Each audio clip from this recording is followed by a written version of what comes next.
Oh les filles, dans cet épisode, on va parler de vulnérabilité et pourquoi c'est un gouffre énergétique et comment l'utiliser à bon escient pour justement que ça vous soit favorable. Cet épisode s'adresse à toi si tu es épuisé par la suradaptation permanente, jouer un rôle pour plaire, si tu attends souvent que ton conjoint ou tes collaborateurs devinent tes besoins au lieu de les exprimer, si tu as peur que l'aveu d'une difficulté te fasse perdre en crédibilité, si tu veux comprendre pourquoi, en tant que femme, on nous a appris que faiblesse égale danger, eh bien bienvenue, on commence tout de suite. En fait, pendant des millénaires, nous les femmes, on a été conditionnées à plaire et c'était pas un choix coquet, c'était vraiment une stratégie de survie pour ne pas être exclues de la société et du foyer. Aujourd'hui, nos comptes bancaires sont ouverts, nos business sont lancés, mais notre cerveau reptilien a toujours gravé en mémoire ce mode de survie et il est temps en fait qu'on désapprenne tout ça, qu'on déconstruise tout ça pour changer en fait, pour ne plus être dans ce mode de survie et oser exprimer notre vulnérabilité et notre peur de déplaire. Alors déjà, pourquoi on est comme ça? Je me suis posé la question. Pourquoi on est conditionné à être cette gentille fille qui doit plaire, qui doit être parfaite, qui doit toujours faire le caméléon pour s'adapter à ce que les autres veulent ou pensent, sous peur d'être abandonnée et laissée pour compte. Il faut savoir que pendant des siècles, en France et dans la plupart des parties du monde, la femme était considérée comme une éternelle mineure. C'est-à-dire que on ne pouvait pas, jusqu'à 1965, ouvrir un compte bancaire ou travailler sans l'autorisation de son mari.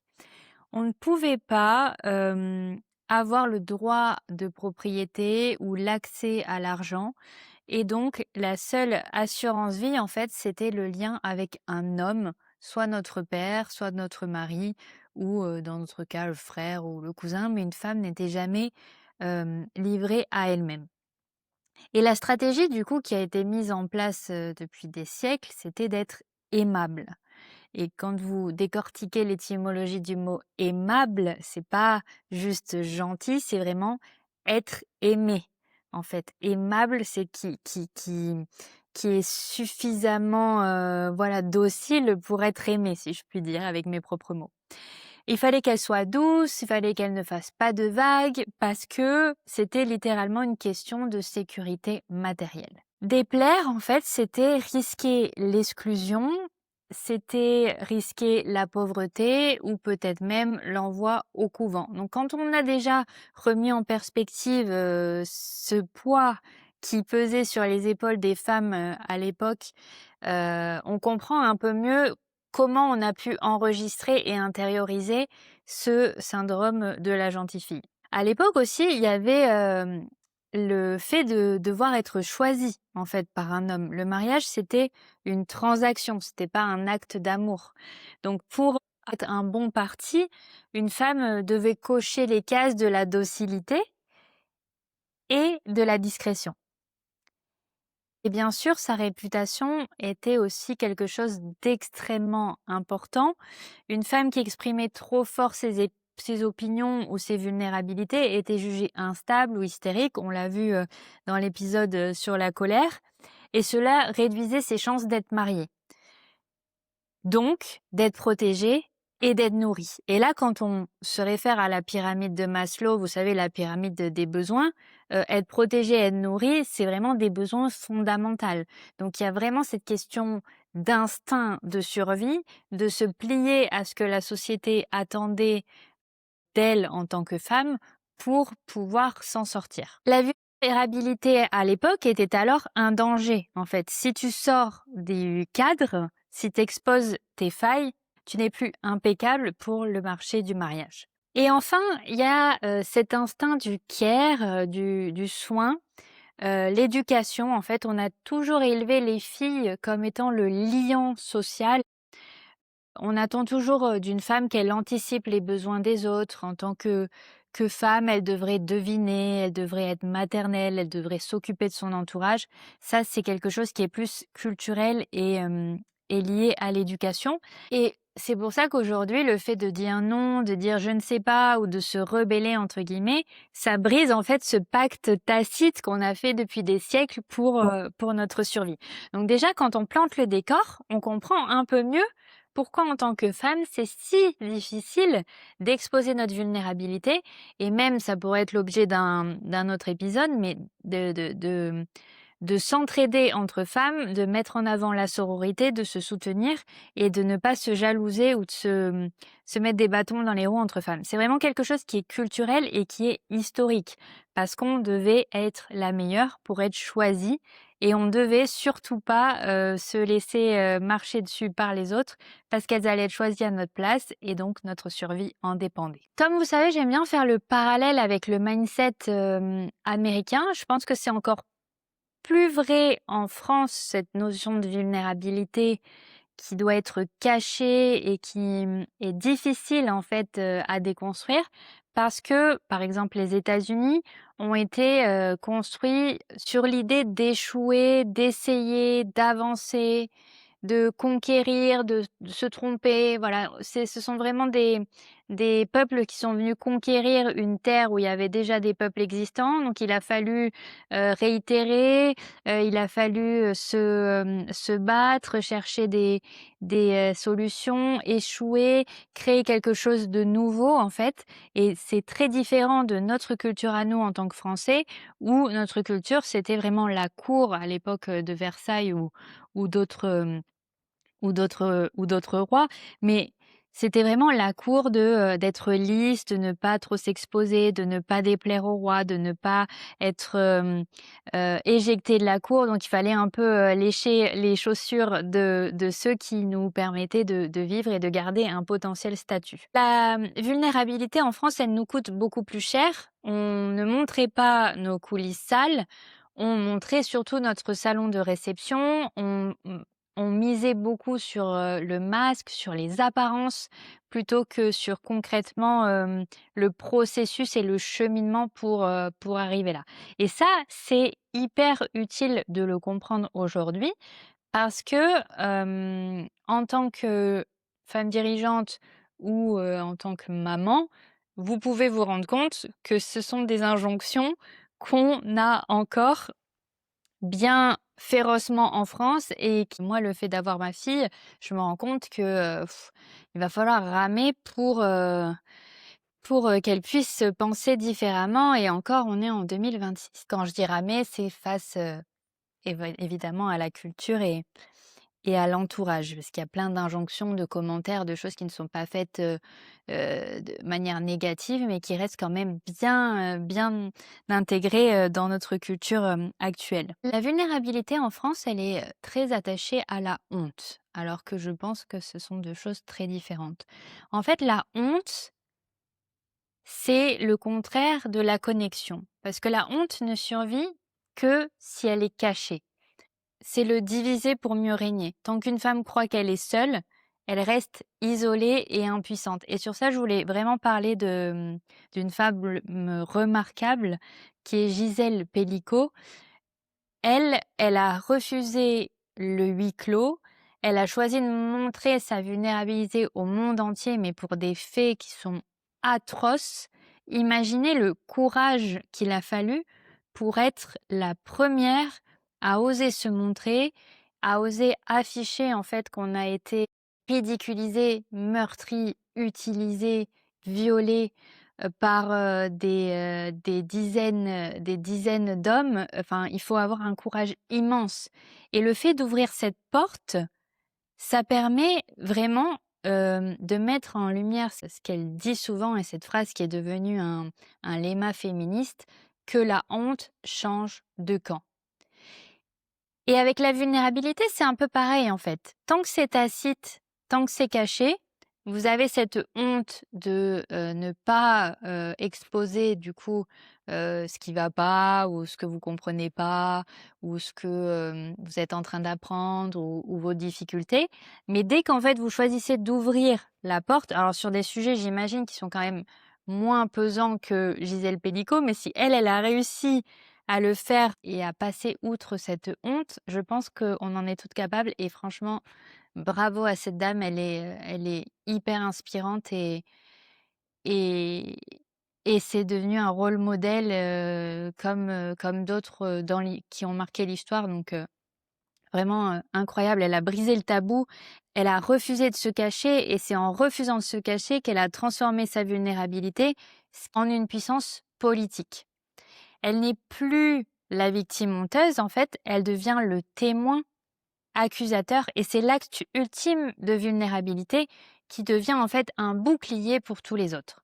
Il y a aussi la force du mouvement MeToo, quand une femme expose sa faille ou son traumatisme à l'instant T, elle crée un effet domino. Ce ne sont plus des femmes fragiles, ce sont des figures emblématiques qui changent les lois et les mentalités. Et elle prouve en fait que l'authenticité est le chemin vers la vérité. Donc, je pense, ce n'est que mon avis, hein, mais je pense que le fait d'avoir des rôles modèles imparfaits, c'est beaucoup plus puissant que d'avoir des femmes parfaites, lisses, avec une vitrine impeccable et qu'on a l'impression que tout peut leur passer au-dessus. Elles sont impeccables et rien ne peut les secouer ou les challenger. Ça, sincèrement, ça n'existe pas. Même celles qui ont ce masque-là, cette identité de marque-là, elles ont des moments de doute, elles ont des moments de vulnérabilité. Mais voilà, je pense qu'un rôle modèle imparfait est beaucoup plus puissant aux yeux de votre communication, de l'aura que vous allez avoir sur votre audience, votre communauté, vos clients, votre famille ou votre entourage, que de cacher vos préoccupations. En fait, on n'a plus besoin de ces rôles modèles de superwoman qui réussissent tous sans une rayure. On a besoin de modèles qui disent: «J'ai vécu cela, j'ai eu peur, j'ai eu honte et voici comment je me tiens debout aujourd'hui». Et c'est là, en fait, selon moi, que se crée la richesse intellectuelle et spirituelle.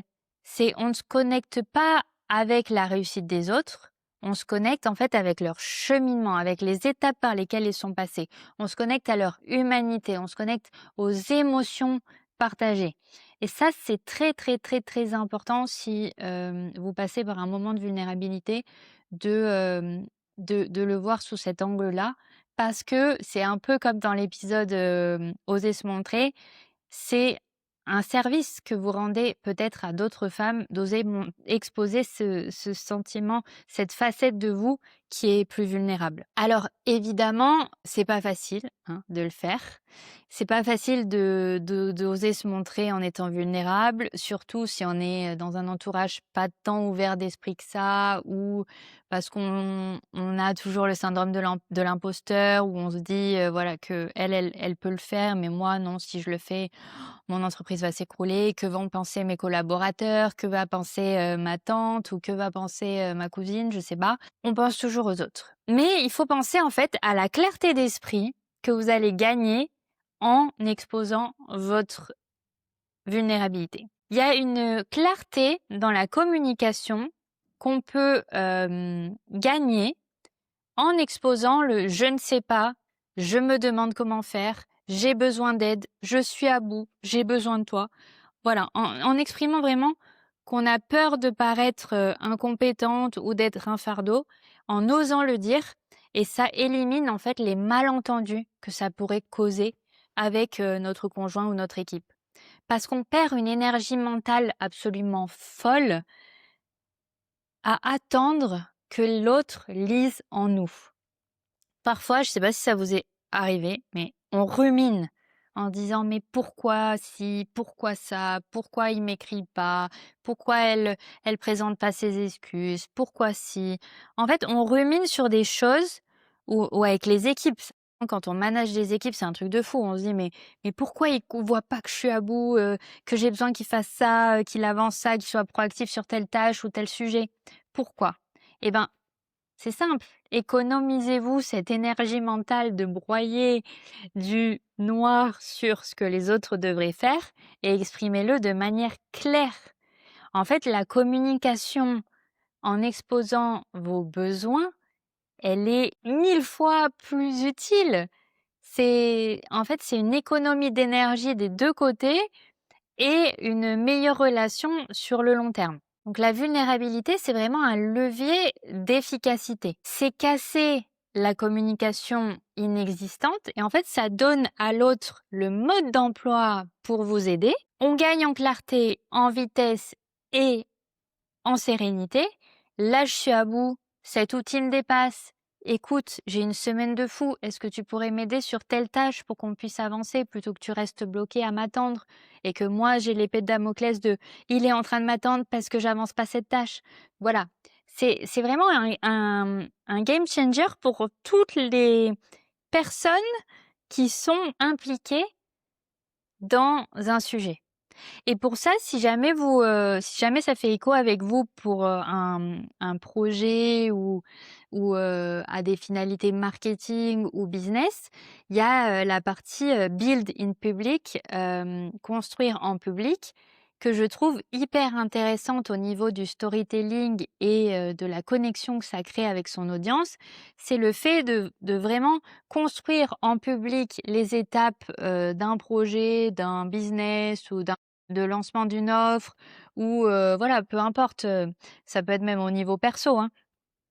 Mais ça montre en fait votre vulnérabilité, non pas juste pour dire: «OK, je suis vulnérable, je suis totalement perdu, je sais pas où je vais», mais plutôt: «OK, je ressens ça, mais je mets ça, ça et ça en place comme plan d'action pour arriver à ma finalité». Donc en fait, ça devient vraiment un outil marketing, votre vulnérabilité, pour les autres qui vont s'identifier à votre discours, qui vont voir cet effet miroir et comme vous allez créer de la connexion et de l'émotion avec eux, vous avez de grandes chances que les personnes aient davantage de plaisir à travailler avec vous, fassent appel à vous en se disant: «Bah ouais, elle est passée par la même chose que moi, donc elle saura mieux que quiconque, comment faire». Et là, en fait, c'est un game changer et vous allez y gagner beaucoup plus que vous n'allez en perdre. Ouf! Cette phrase, elle était très longue. Je sais pas si c'était bien formulé, les amis. Sachez que quand j'enregistre mon podcast, j'ai des notes écrites, mais je parle sans lire. Il y a des podcasts où les personnes, lisent, voilà, là, j'expose ma vulnérabilité. En fait, vous comprenez comment je fonctionne, comment je travaille et du coup, vous pouvez comprendre et peut-être pardonner certaines erreurs. Je n'ai pas un texte totalement, rédigé sous les yeux quand j'enregistre ce podcast. Alors, les 3 clés pour cet épisode, pour justement faire de cette vulnérabilité un pouvoir de communication pour votre business ou pour vos amitiés ou pour votre bien-être, au sein du foyer avec vos enfants ou avec votre conjoint, c'est d'abord la clé numéro 1, d'identifier l'armure de suradaptation que vous avez. Quel rôle jouez-vous aujourd'hui pour être encore aimé? Ça peut être le rôle de la grande sœur, ça peut être le rôle de la sauveuse, le rôle de la fille impeccable, le rôle de la maman parfaite, le rôle de l'épouse parfaite, le rôle de la manager parfaite, le rôle de l'entrepreneur parfaite.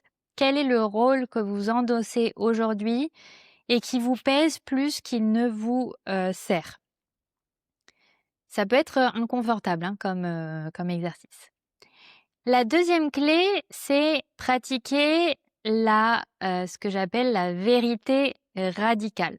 En fait, être déjà, honnête et sincère envers vous-même. C'est le «ça va» par une métrique réelle de votre état. Souvent quand, les gens vous demandent ou votre conjoint le soir: «Ah, tu passé une bonne journée?» «Ouais, ça va». OK, mais ça veut dire quoi ça? Comment je me sens? Sur une échelle de 1 à 10. Sur quels aspects j'ai besoin d'aide? Ça peut être psychologique, physique, voilà, un truc, bête, mais peut-être, préparer, à manger, le ménage, soulager avec une tâche, aider à se questionner, à aller plus loin sur un sujet, à avoir besoin d'intimité dans les conversations, dans les discussions.